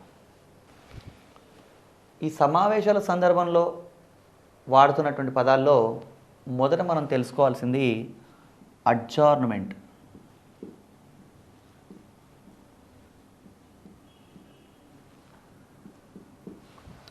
అడ్జార్న్మెంట్ అంటే ఏంటంటే సభ సమావేశం జరుగుతున్నప్పుడు సభను తాత్కాలికంగా వాయిదా వేయడాన్ని అడ్జార్న్మెంట్ అంటారు. అంటే భారత రాజ్యాంగాన్ని అనుసరించి పార్లమెంట్ సమావేశాలు ఏర్పాటు చేసేది రాష్ట్రపతి. కానీ ఇప్పుడు ఫర్ ఎగ్జాంపుల్ లోక్సభ సమావేశం ప్రారంభమైంది అనుకుందాం. లోక్సభ ఈరోజు ప్రారంభమైన తర్వాత లోక్సభ సమావేశం కొనసాగుతూ ఉండింది. కొనసాగుతూ ఉన్నప్పుడు ఏదో ఒక సందర్భంలో సభను వాయిదా వేయాల్సిన అవసరం పడుతుంది. అంటే లంచ్ అవర్ కానీ, భోజన విరామం కానీ, లేదా టీ విరామం కానీ, లేదా సెలవులు రావడం కానీ ఏదైనా సందర్భంలో అలా సభను వాయిదా వేయడాన్ని ఏమంటారంటే అడ్జర్న్మెంట్. అంటే ఇప్పుడు for example 1 to 2 lunch hour అనుకోండి. అప్పుడు ఏమవుతుంది అంటే 1 అవర్ మనం ఇక్కడ సభను అడ్జర్న్ చేసాం, మళ్ళీ తిరిగి 2 గంటలకు సమావేశం అవుదాం ఇలా చెప్పి సమావేశాన్ని వాయిదా వేయచ్చు. అనేక సందర్భాల్లో మనకు గతంలో మీరా కుమార్ కానీ లేదా మనకి సుమిత్రా మహాజన్ కానీ సమావేశాల సందర్భంలో the house is adjourn, remeeting so and so time అని చెప్పడం మనం గమనిస్తాం, టీవీలో చూస్తాం. అంటే ఒక సమావేశం జరుగుతున్నప్పుడు ఏదైనా కారణం చేత సభను కొద్ది కాలం తాత్కాలికంగా వాయిదా వేయడాన్ని ఏమనాలి, అడ్జర్న్మెంట్ అనాలి. అలా కాకుండా ఈ అడ్జర్న్మెంట్తో పాటు మనం వాడుతున్న మరొక పదం ఏంటంటే అడ్జర్న్మెంట్ సైన్డ్ అయ్యి. అడ్జర్న్మెంట్ సైన్డ్ అయ్యి. అడ్జర్న్మెంట్ సైన్డ్ అయ్యి అంటే ఏంటి అంటే సభ సమావేశాలు కొనసాగుతున్నప్పుడు సభను మళ్ళీ సమయం తెలుపకుండా వాయిదా వేయడాన్ని అడ్జర్న్మెంట్ సైన్డ్ అయ్యి అంటారు. అంటే సభలో ఏమైనా గందరగోళ పరిస్థితులు ఏర్పడ్డాయి. అలా ఏర్పడినప్పుడు స్పీకర్ ఏం చేస్తారు అంటే అడ్జర్న్మెంట్ సైన్డ్ అయ్యి అని చెప్పి సభ నుంచి వెళ్ళిపోతారు. అంటే ఇక్కడ అడ్జర్న్మెంట్లోనేమో సభ వాయిదా వేస్తే మళ్ళీ తిరిగి ఎప్పుడు సమావేశం అవుతామో చెప్తారు. ఇక్కడ గందరగోళ పరిస్థితుల్లో కూడా చెప్పే అవకాశం ఉండదు కాబట్టి వాళ్ళు అడ్జర్న్మెంట్ సైన్డ్ అయ్యి అని చెప్పేసి వెళ్ళిపోతారు. వెళ్ళిపోయిన తర్వాత మళ్ళీ ఎట్లా వస్తారు అందరూ అంటే అందరికీ సమాచారం తెలియజేస్తారు. ఇప్పుడు మనం ఏదైనా ఒక విషయాన్ని మెసేజ్ ఎలా తెలియజేస్తూ ఉన్నారు, అలాగే అడ్జర్న్మెంట్ సైన్డ్ అయ్యి జరిగినప్పుడు మళ్ళీ ఎప్పుడు సమావేశం అవుతున్నారు ఏంటి అనే విషయం సమాచారం తెలియజేయడం జరుగుతుందండి. ఇది అడ్జర్న్మెంట్ సైన్డ్ అయ్యి. మళ్ళీ ఎప్పుడు తిరిగి సమావేశం అవుతామో చెప్పకుండా సభను వాయిదా వేస్తేనేమో అడ్జర్న్మెంట్ సైన్డ్ అయ్యి అనాలి. అడ్జర్న్మెంట్ అంటే సభను వాయిదా వేయడం. అడ్జర్న్మెంట్ సైన్డ్ అయ్యి మీద ఒక ప్రశ్న అడిగినాడండి గతంలో. ఏమని అంటే ఈ అడ్జర్న్మెంట్ సైన్డ్ అయ్యి లోక్సభలో ఎవరు చేస్తూ ఉన్నారు అంటే స్పీకర్ చేస్తున్నాడు. కాబట్టి ఈ అడ్జర్న్మెంట్ సైన్డ్ అయ్యే అధికారాలు ఎవరికి ఉంటాయి అని అడుగుతున్నాడు. అడ్జర్న్మెంట్ సైన్డ్ అయ్యే అధికారాలు ఎవరికి ఉంటాయి అని ఇచ్చి ఆప్షన్లో A speaker, B Rajya Sabha chairman, C సభాపతి, డి ఏది కాదు అని ఆప్షన్స్ ఇస్తున్నాడు. ఈ ఆప్షన్స్ ఇచ్చినప్పుడు అభ్యర్థి స్పీకర్ అనే ఆన్సర్ పెట్టే అవకాశం ఉంది. ఎందుకంటే అడ్జర్న్మెంట్ సైన్డ్ అయ్యి అనేవి రెండు స్పీకర్ చేస్తున్నాడని మనం మాట్లాడుకున్నాం కాబట్టి దీనికి ఆన్సర్ స్పీకర్ అనుకుంటారు. కానీ ఇక్కడ గమనించాల్సింది ఏమంటే లోక్సభలో స్పీకర్కు ఉండే అధికారాలన్నీ రాజ్యసభలో చైర్మన్కి ఉంటాయి అనుకున్నాం కదా. అంటే స్పీకర్తో కంపేర్ చేసినప్పుడు రెండు అధికారాలే రాజ్యసభ చైర్మన్కి ఉండవు అనుకున్నప్పుడు అడ్జర్న్మెంట్ సైన్డ్ అయ్యే అధికారాలు ఎవరికి ఉంటాయి అంటే ఇక్కడ సభాపతి అని అర్థం చేసుకోవాలి. అంటే సభాపతి అంటే ఎవరు? లోక్సభలో అయితే స్పీకరు, రాజ్యసభలో అయితే చైర్మన్ అని అర్థం అండి. సో కాబట్టి ఈ అధికారాలు ఎవరికి ఉంటాయంటే సభాపతులకు ఉంటాయి. లోక్సభలో అయితే ఆ సభాపతి స్పీకర్గా ఉంటాడు, రాజ్యసభలో అయితే చైర్మన్గా ఉంటాడని గమనించాలి. అలా కాకుండా ఒక సమావేశం ముగిసిపోయింది అంటే ఇప్పుడు ఫర్ ఎగ్జాంపుల్ బడ్జెట్ సమావేశం అయింది, ఫిబ్రవరి నుంచి మే వరకు సమావేశాలు అయిపోయినాయి. అలా ఒక సమావేశం పూర్తయిన తర్వాత మరొక సమావేశం వరకు సభను వాయిదా వేయడాన్ని ఏమంటారు అంటే ప్రోరోగ్ అంటారండి. ప్రోరోగ్. ఒక సమావేశం పూర్తయిన తర్వాత మరొక సమావేశం వరకు సభను వాయిదా వేయడాన్ని ప్రోరోగ్ అంటారు. ఇక్కడ జాగ్రత్తగా అర్థం చేసుకోవాల్సిన విషయం ఏంటంటే అడ్జర్న్మెంట్ సైన్డ్ అయ్యి ఈ రెండు అధికారాలు ఎవరికి ఉంటున్నాయి అంటే సభాపతి, అది లోక్సభలో అయితే స్పీకరు, రాజ్యసభలో అయితే చైర్మన్ అని అర్థం చేసుకోవాలి. ప్రోరోగ్ అధికారం ఎవరికి ఉంటుంది అంటే ప్రోరోగ్ అధికారం రాష్ట్రపతికి ఉంటుందని గమనించండి. ప్రోరోగ్ అధికారం ఎవరికి ఉంటుంది? రాష్ట్రపతి. ఒక సమావేశం ముగిసిన తర్వాత మరొక సమావేశం వరకు సభను వాయిదా వేయడాన్ని ప్రోరోగ్ అంటారు. ఇదే సందర్భంలో మనం తెలుసుకోవాల్సిన కొన్ని పదాలు ఏంటి అంటే ఇంకా రెండు సమావేశాల మధ్య ఖాళీ సమయం అంటే ఇప్పుడు ఫర్ ఎగ్జాంపుల్ బడ్జెట్ సమావేశం అనుకున్నప్పుడు ఫిబ్రవరి నుంచి మే అన్నాం. అదేవిధంగా వర్షాకాల సమావేశం అన్నప్పుడు జూలై నుంచి సెప్టెంబర్ అన్నాం. అంటే ఈ జూలైకి మేకి మధ్య జూన్ నెల ఖాళీగా ఉంది కదా. అంటే ఇక్కడ ఒక సమావేశం పూర్తయిన తర్వాత మరొక సమావేశానికి మధ్య ఖాళీ సమయం ఏమైతే ఉంటుందో దాన్ని ఏమంటారంటే రిసెస్ అంటారండి. రిసెస్. రెండు సమావేశాల మధ్య ఖాళీ సమయాన్ని రిసెస్ అంటారు. ఈ రిసెస్ అనే దాన్ని మనం సాఫ్ట్వేర్ రంగంలో కూడా రిసిషన్ అంటారు. రిసిషన్ పీరియడ్లో ఉన్నారు అంటే పనేమీ లేదని అర్థం. అంటే ఒక సమావేశం పూర్తయిన తర్వాత మరొక సమావేశం జరగడానికి మధ్య ఖాళీ సమయాన్ని ఏమంటారు? రిసెస్. అదేవిధంగా ఇదే సందర్భంలో మనం తెలుసుకోవాల్సిన మరొక పదం ఏంటంటే lame duck session. Lame duck session. Lame duck session అండి. లేమ్ డక్ సెషన్ అంటే ఏంటి అంటే ప్రస్తుత దిగువ సభలో సభ్యులుగా ఉండి, దిగువ సభ అంటే లోక్సభ, అంటే ఇండియాలో అయితే లోక్సభ, వేరే వేరే దేశాల్లో వేరు సభలు, అంటే ఒక్కొక్క దేశంలో ఒక్కొక్క దిగువ సభ ఉంటుంది. ఇండియాలో అయితే దిగువ సభ అంటాం, అదే బ్రిటన్లో అయితే మనకి హౌస్ ఆఫ్ కామన్స్ అంటాం, అదే అమెరికాలో అయితే మనం హౌస్ ఆఫ్ రిప్రజెంటేటివ్స్ అంటాం. ఇట్లా ఒక్కొక్క దేశంలో ఒక్కొక్క దిగువ సభ ఉంటుందండి. ప్రస్తుతం దిగువ సభలో సభ్యులుగా ఉండి మరొక సభకు జరుగుతున్నటువంటి, అంటే ఇప్పుడు దీన్ని ఎట్లా అర్థం చేసుకోవాలి లేమ్ డక్ సెషన్ని, టెక్నికల్గా ఉన్నటువంటి విషయం కాబట్టి ఫర్ ఎగ్జాంపుల్ 15వ లోక్సభ ఉందండి. ఇప్పుడు 15వ లోక్సభలో సభ్యులుగా ఉన్నవాళ్ళు 15వ లోక్సభలో ఒక 543 మంది భిన్నమైన రాజకీయ పార్టీలకు సంబంధించిన ఎంపీలు ఉన్నారు. వీళ్ళల్లో కొంతమంది అన్నా మళ్ళీ 16వ లోక్సభకు జరిగే ఎన్నికల్లో చేస్తారు కదా. అంటే ఈ 543 మందిలో ఒక 100 మంది 16వ లోక్సభకు జరిగిన ఎన్నికల్లో కూడా పోటీ చేశారు. పోటీ చేసిన తర్వాత వాళ్ళలో ఒక 30 మంది ఓడిపోయినారు అనుకుందాం. అలా ఓడిపోయిన వాళ్ళు అందరూ కలిపి ఒక మీటింగ్ ఏర్పాటు చేసుకుంటే దాన్ని ఏమనాలి? Lame duck session. ప్రస్తుత సభలో సభ్యులుగా ఉండి తరువాతి సభకు జరిగిన ఎన్నికల్లో పోటీ చేసి ఓడిపోయిన అభ్యర్థులు ఏర్పాటు చేసుకునే చివరి సమావేశాన్నే లేమ్ డక్ సెషన్ అంటారు. ప్రస్తుత సభలో సభ్యులుగా ఉండి తరువాతి సభకు జరిగిన ఎన్నికల్లో పోటీ చేసి ఓడిపోయిన వాళ్ళందరూ కలిపి ఏర్పాటు చేసుకునే సమావేశాన్ని లేమ్ డక్ సెషన్ అంటారండి. ఇది బ్రిటిష్ పార్లమెంటరీ సాంప్రదాయం. ప్రస్తుతం భారతదేశంలో ఈ సాంప్రదాయాన్ని కొనసాగించట్లేదు. ఇది మనకి సభ సమావేశాలకు సంబంధించింది. అదేవిధంగా ఇదే సందర్భంలో మనం తెలుసుకోవాల్సిన మరో పదం ఏంటంటే కోరం. ఆల్రెడీ దీని గురించి ఒక సందర్భంలో మనం మాట్లాడుకున్నాం. కోరం అంటే కనీస సభ్యుల సంఖ్య. సమావేశం కావాలంటే, సభ సమావేశం కావాలంటే ఉండవలసిన కనీస సభ్యుల సంఖ్య. అది లోక్సభలో అయితే 55 మంది, రాజ్యసభలో అయితే 25 మంది కోరంగా చెప్పడం జరుగుతుంది. ఇది సమావేశాలకు సంబంధించినటువంటి సమాచారం.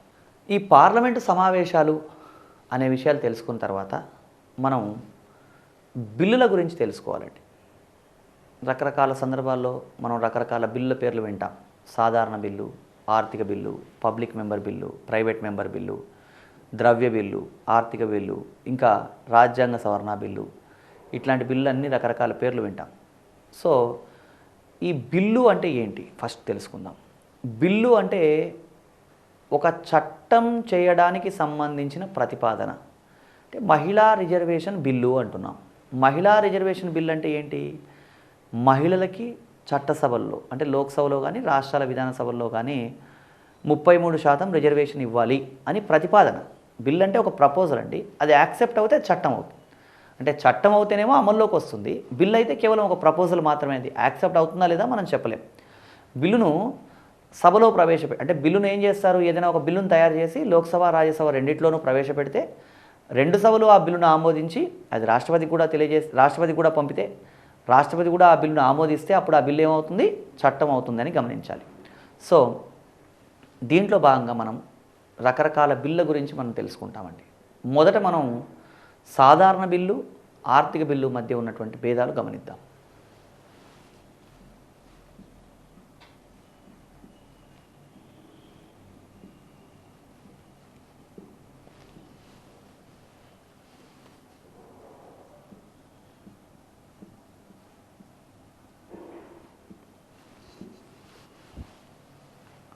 ఇక్కడ ఆర్థిక బిల్లు, సాధారణ బిల్లు ఈ డిఫరెన్సెస్ చూసేటప్పుడు ప్రాథమికంగా ఆర్థిక బిల్లులు, ద్రవ్య బిల్లులు అన్నీ ఒకటే అని భావించి ఈ అంశం చెప్పడం జరుగుతుందని గమనించండి. ఎందుకంటే ఆర్థిక బిల్లు, ద్రవ్య బిల్లు అనే డిఫరెన్స్ మళ్ళీ మనం ఇంకో సందర్భంలో చూస్తాం. ప్రస్తుతం ఆర్థిక బిల్లు, ద్రవ్య బిల్లు రెండు ఒకటే. సాంకేతికంగా కొన్ని డిఫరెన్సెస్ ఉంటాయి, అక్కడ మనం మళ్ళీ చూద్దాం. సాధారణ బిల్లు, ఆర్థిక బిల్లు మధ్య ఏం డిఫరెన్స్ ఉన్నాయో చూద్దాం. దేన్ని మనం సాధారణ బిల్లు అనాలి అంటే, సాధారణ బిల్లు అంటే ఏంటి అనేది రాజ్యాంగంలో డెఫినేషన్ లేదండి. అందుకే మనం సాధారణ బిల్లుకి ఏం చెప్తున్నామంటే ఆర్థిక బిల్లు కానిది.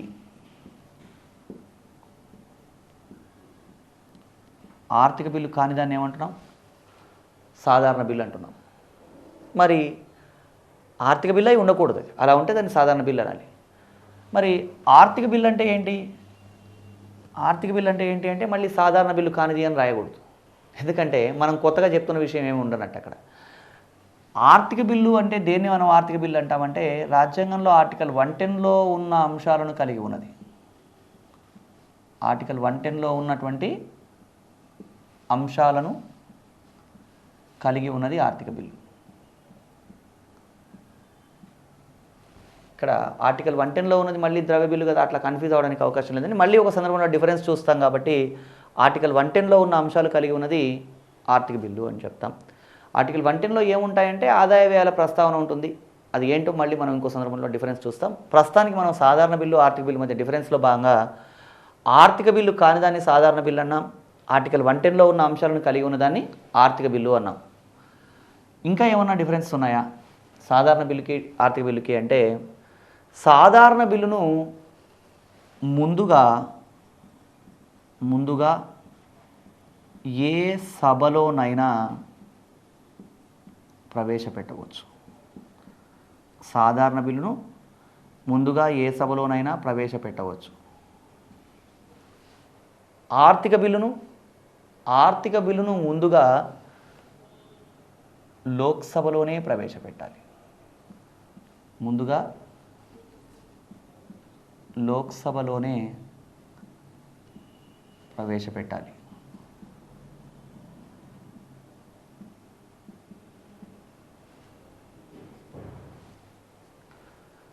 సాధారణ బిల్లును ముందుగా ఏ సభలోనైనా ప్రవేశపెట్టవచ్చు, ఆర్థిక బిల్లును ముందుగా లోక్సభలోనే ప్రవేశపెట్టాలి అని తెలుసుకున్నాం.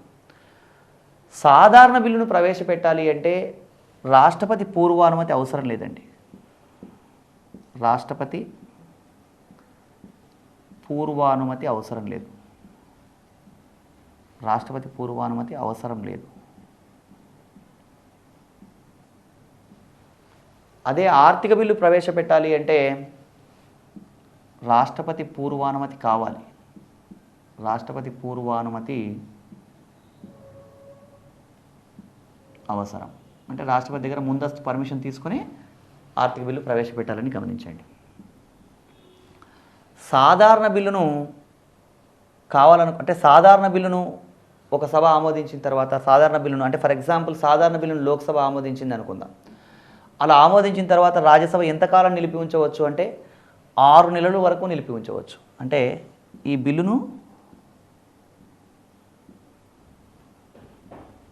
రాజ్యసభ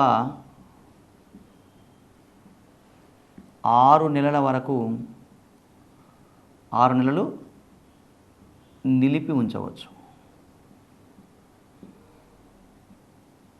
అంటే ఆమోదించకుండా అలాగే 6 నెలల వరకు తన దగ్గరే ఉంచేసుకోవచ్చు. ఎవరు? రాజ్యసభ. అదే ఆర్థిక బిల్లును ఏం చేయాలి అంటే 14 డేస్ 14 రోజుల్లోపు 14 రోజుల్లో ఆమోదించాలి. 14 రోజుల్లో ఆమోదించాల్సి ఉంటుందండి. సాధారణ బిల్లును రాజ్యసభ తిరస్కరించవచ్చా అంటే సాధారణ బిల్లును ఈ బిల్లును రాజ్యసభ తిరస్కరించవచ్చండి. ఈ బిల్లును రాజ్యసభ తిరస్కరించవచ్చు.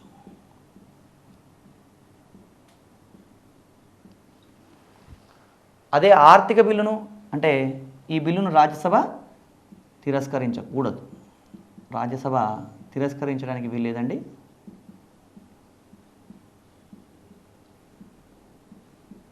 ఇక్కడ ద్రవ్య బిల్లు ఆర్థిక బిల్లు అని ఒకటే అని భావించి ఈ పాయింట్ చెప్పడం జరుగుతుందని గమనించాలి. రాజ్యసభ తిరస్కరించకూడదు. ఏం చేయొచ్చు మరి అంటే ఏమైనా మార్పులు చేర్పులు సూచించాలంటే సూచించవచ్చు, కానీ ఈ బిల్లును తిరస్కరించడానికి అవకాశం లేదండి. ఇంకా ఏమన్నా డిఫరెన్సెస్ ఉన్నాయా అన్న విషయం కూడా మనం పరిశీలిద్దాం. సాధారణ బిల్లును ఒకవేళ ఒక సభ తిరస్కరిస్తే ఏం చేయొచ్చు అంటే ఉభయ సభల సంయుక్త సమావేశం ఏర్పాటు చేయొచ్చండి. ఉభయ సభల సంయుక్త సమావేశం ఏర్పాటు చేయవచ్చు.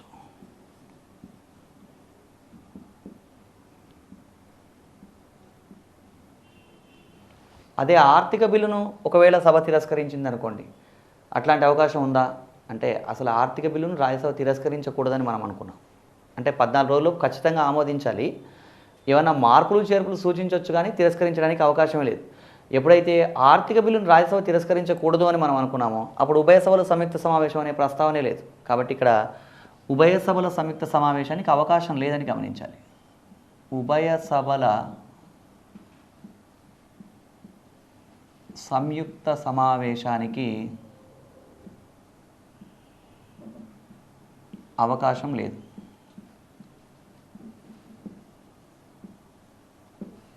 ఇది సాధారణ బిల్లు ఆర్థిక బిల్లు అనేటువంటి ఈ రెండు బిల్లుల మధ్య ఉన్నటువంటి డిఫరెన్స్. మనం సాధారణ బిల్లుకి ఆర్థిక బిల్లుకి మధ్య తేడా గమనించాం. అదేవిధంగా ఇప్పుడు public member bill private member బిల్లుకి మధ్య తేడా గమనించాలి. Public member bill private member bill.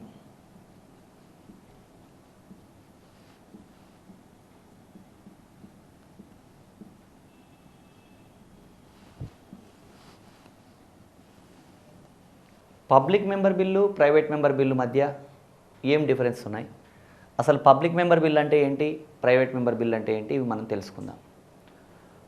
Public member bill అంటే ఇక్కడ ఎవరు ప్రవేశపెడతారు పబ్లిక్ మెంబర్ బిల్లుని అంటే మంత్రి ప్రవేశపెడతాడని గమనించాలి. మంత్రి ప్రవేశపెడతాడు.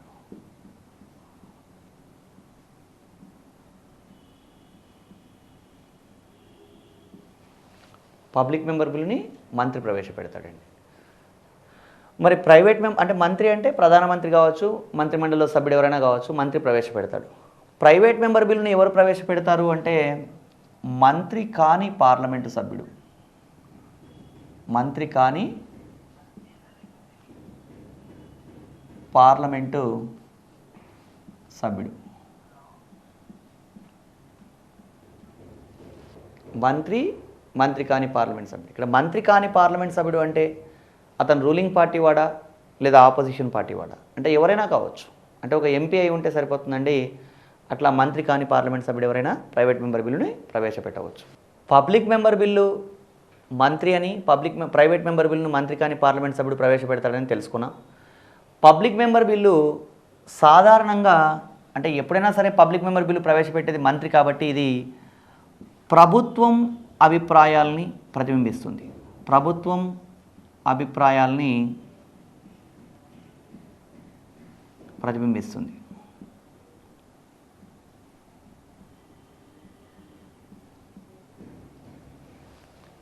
ప్రభుత్వం అభిప్రాయాల్ని ప్రతిబింబిస్తుంది అంటే గవర్నమెంట్ ఐడియాలజీ ఇక్కడ రిఫ్లెక్ట్ అవుతుందని అర్థం అండి.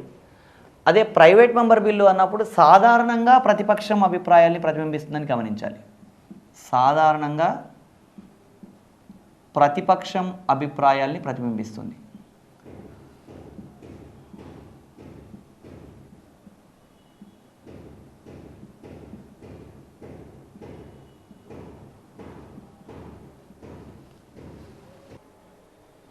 ఇక సాధారణంగా ప్రతిపక్షం అభిప్రాయాల్ని ప్రతిబింబిస్తుంది అంటే అర్థం ఏంటి అంటే ఇది ప్రతిపక్షం అభిప్రాయాలనే ప్రతిబింబించడానికి అవకాశం ఉందని అర్థం అండి. అలాగని ఒక సొంత పార్టీ అంటే ఫర్ ఎగ్జాంపుల్ కేంద్రంలో ఏదైతే ఒక పార్టీ ఉందో అదే పార్టీకి సంబంధించినటువంటి ఎంపీ ప్రైవేట్ మెంబర్ బిల్లు ప్రవేశపెట్టకూడదని ఏమీ లేదు. అంటే ఆ పార్టీ వ్యక్తి కూడా ప్రవేశపెట్టవచ్చు, అదేం తప్పు కాదు. అంటే ప్రతిపక్షం అభిప్రాయాన్ని ప్రతిబింబిస్తుందని ఎందుకన్నామంటే సాధారణంగా అలా జరగడానికి అవకాశం ఉంది కాబట్టి. పబ్లిక్ మెంబర్ బిల్లు అనేది మంత్రి ప్రవేశపెడతాడు కాబట్టి ప్రభుత్వానికి మెజారిటీ ఉంటుంది కాబట్టి సాధారణంగా ఆమోదించబడుతుందండి. సాధారణంగా ఆమోదించబడుతుంది. అంటే ప్రభుత్వానికి మెజారిటీ ఉంటుంది కాబట్టి సాధారణంగా ఈ బిల్లు ఆమోదించబడుతుంది అని మనం గమనించాలి. ప్రైవేట్ మెంబర్ బిల్లు సాధారణంగా తిరస్కరించబడతాయి. తిరస్కరించబడతాయి అని గమనించాలి. ప్రైవేట్ మెంబర్ బిల్లు సాధారణంగా తిరస్కరించబడతాయి. అదండి. అంటే ఒక ప్రైవేట్ మెంబర్ బిల్లు ఆమోదించబడ్డ సందర్భాలు లేవా అంటే అలాంటి సందర్భాలు కూడా ఉన్నాయి. బట్ జనరల్గా తిరస్కరించబడతాయని మనం గమనించాలి. అదేవిధంగా ఒక పబ్లిక్ మెంబర్ బిల్లు తిరస్కరించబడితే ఏమవుతుంది అంటే పబ్లిక్ మెంబర్ బిల్లు తిరస్కరించబడితే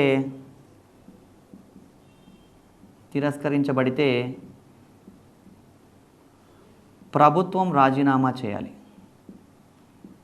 ప్రభుత్వం రాజీనామా చేయాలండి. ఎందుకు రాజీనామా చేయాలి? పబ్లిక్ మెంబర్ బిల్ తిరస్కరించబడితే ప్రభుత్వం ఎందుకు రాజీనామా చేయాలంటే ప్రభుత్వానికి మెజారిటీ లేదని భావించడం జరుగుతుంది. మెజారిటీ లేనప్పుడు పాలించే అవకాశం లేదు కాబట్టి పబ్లిక్ మెంబర్ బిల్లు తిరస్కరించబడితే ఎవరు రాజీనామా చేయాలి అంటే ప్రభుత్వం రాజీనామా చేయాలి. అదే మరి ప్రైవేట్ మెంబర్ బిల్లు తిరస్కరించబడితే ఎవరు రాజీనామా చేయాలి అంటే ప్రైవేట్ మెంబర్ బిల్లు తిరస్కరించబడితే ఎవరూ రాజీనామా చేయాల్సిన అవసరం లేదండి. ఎవరూ రాజీనామా చేయాల్సిన అవసరం లేదు. ఎవరూ రాజీనామా చేయాల్సిన అవసరం లేదు అని గమనించండి. ఇక్కడ ఎవరూ రాజీనామా చేయాల్సిన అవసరం లేదు అంటే ఏంటిది అని అంటే ప్రైవేట్ మెంబర్ ప్రవేశపెట్టినప్పటికీ ఒకవేళ ఆ బిల్లు తిరస్కరించబడితే ఆయన ఏమీ రాజీనామా చేయాల్సినటువంటి అవసరం ఏమీ లేదు అని మనం గమనించాలి. ఇక పబ్లిక్ మెంబర్ బిల్లు ప్రవేశపెట్టేది మంత్రి కాబట్టి మంత్రికి సంబంధిత శాఖల సహకారం ఉంటుందండి. సంబంధిత శాఖల సహకారం ఉంటుంది.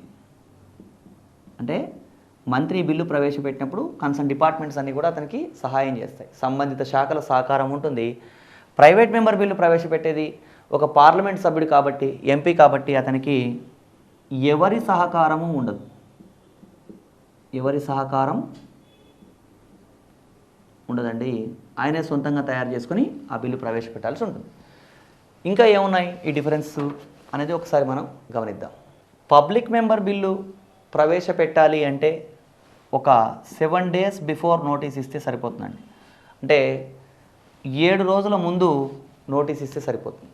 అదే ఒక ప్రైవేట్ మెంబర్ బిల్లు ప్రవేశపెట్టాలంటే ఒక నెల ముందు నోటీస్ ఇవ్వాలండి. నెల ముందు నోటీస్ ఇవ్వాలి. ప్రైవేట్ మెంబర్ బిల్లు ప్రవేశపెట్టాలంటే నెల రోజుల ముందు నోటీస్ ఇవ్వాల్సి ఉంటుంది. అయితే ఈ public member bill private member bill విషయంలో ఈ తేడాలు గమనించిన తర్వాత అభ్యర్థులకి ఒక క్లారిటీ ఏంటి తెలుసుకోవాల్సిన విషయం ఏంటంటే, ప్రైవేట్ మెంబర్ బిల్లు ఆమోదించబడితే ప్రభుత్వం రాజీనామా చేయాలి అని కొన్ని పుస్తకాల్లో చదివి ఉంటారు. కానీ వాస్తవానికి ప్రైవేట్ మెంబర్ బిల్లు ఆమోదించబడ్డ ప్రతి సందర్భంలోనూ ప్రభుత్వం రాజీనామా చేయాల్సిన అవసరం లేదండి. ప్రభుత్వం వ్యతిరేకిస్తున్నా ఆమోదించబడితే మాత్రమే రాజీనామా చేయాలి. అంటే ఎవరన్నా ఒక పార్లమెంట్ సభ్యుడు ఒక బిల్లు ప్రవేశపెట్టాడు, అది ప్రైవేట్ మెంబర్ బిల్లు. ఆ బిల్లును ప్రభుత్వం వ్యతిరేకిస్తున్నప్పుడు ఆ బిల్లు ఆమోదించబడితే ప్రభుత్వం రాజీనామా చేయాలి తప్ప ప్రైవేట్ మెంబర్ బిల్లు ఆమోదించబడ్డంత మాత్రాన రాజీనామా చేయాల్సిన అవసరం లేదండి. మీరు గతంలో గమనించారు, లగడపాటి రాజగోపాల్ అనే వ్యక్తి పార్లమెంట్లో సభ్యులు హూందాగా ఎలా వ్యవహరించాలి అనే ఒక ప్రైవేట్ మెంబర్ బిల్లు ప్రవేశపెట్టడం జరిగింది. అంటే ఏదైనా ఒక బిల్లును ప్రైవేట్ మెంబర్ బిల్లును ఒక మంత్రి కాని పార్లమెంట్ సభ్యుడు ప్రవేశపెట్టినప్పుడు ఆ బిల్లు ఆమోదించబడింది అంటే ఖచ్చితంగా ప్రభుత్వం రాజీనామా చేయాల్సిన అవసరం లేదు. ఒకవేళ ప్రభుత్వం ఈ బిల్లు వద్దు అని వ్యతిరేకిస్తున్నా కూడా ఆమోదించబడిందంటే అప్పుడు రాజీనామా చేయాలి. ఎందుకంటే అప్పుడు ప్రభుత్వానికి మెజారిటీ లేదని భావించడం జరుగుతుంది కాబట్టి అప్పుడు రాజీనామా చేయాల్సి ఉంటుంది. ఇది మనకి public member bill private member బిల్లుకు మధ్య ఉన్న తేడా. అంటే ఈ బిల్లు విషయంలో మనకి సాధారణ బిల్లుకి ఆర్థిక బిల్లుకి మధ్య వ్యత్యాసం గమనించాం. అదేవిధంగా public member bill private member బిల్లుకి మధ్య ఉన్న వ్యత్యాసం కూడా మనం తెలుసుకున్నాం.